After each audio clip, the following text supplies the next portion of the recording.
తిరుమల కొండపై biogas plant పనులు వేగంగా జరుగుతున్నాయి. ఇండియన్ ఆయిల్ కార్పొరేషన్ లిమిటెడ్ సహకారంతో నిర్మిస్తున్న ప్లాంట్ కోసం సుమారు 12 కోట్లు ఖర్చు చేస్తున్నారు. తిరుమలలో వెలువడే వ్యర్థాలతో బయోగ్యాస్ ను తయారు చేసి శ్రీవారి ప్రసాదాల తయారీకి వాడే ఎల్పీజీ గ్యాస్ స్థానంలో ఈ బయోగ్యాస్ ను వినియోగించాలని అధికారులు భావిస్తున్నారు.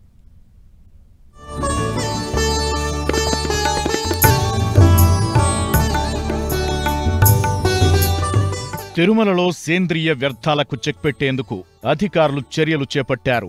డంపింగ్ యార్డ్ సమీపంలో నివాసముంటున్న స్థానికులకు ఇబ్బందులు లేకుండా వ్యర్థాల తొలగింపు పనులను టీటీడీ వేగవంతం చేసింది. తిరుమలకు ప్రతిరోజు 70,000 నుంచి 1,00,000 మంది భక్తులు సందర్శిస్తున్నారు.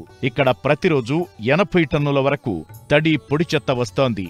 ఇందులో తడి చెత్త అత్యధికంగా 57 టన్నులు, పొడి చెత్త 20 టన్నుల నుంచి 22 టన్నుల వరకు ఉంటోంది. వాటిని ఏ రోజుకా రోజు తొలగించడం కీలకం.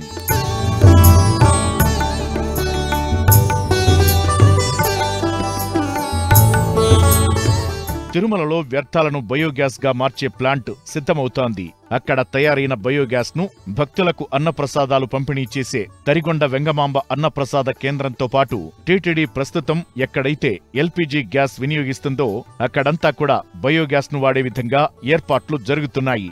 గోగర్భం డ్యాం సమీపంలోని కాకులమాను దిబ్బ వద్ద 2.22 ఎకరాల స్థలంలో నిర్మిస్తున్న ఈ ప్లాంట్ కోసం టీటీడీ 5,80,00,000 ఇస్తుండగా మిగిలిన మొత్తాన్ని ఐఓసీఎల్ ఖర్చు చేస్తోంది.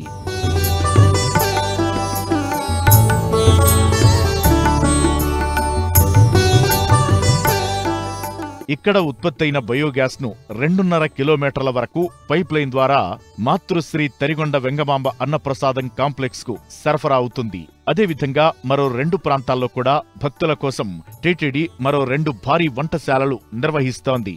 అక్కడ కూడా బయోగ్యాస్ ను వినియోగించే యోచనలో ఉన్నారు.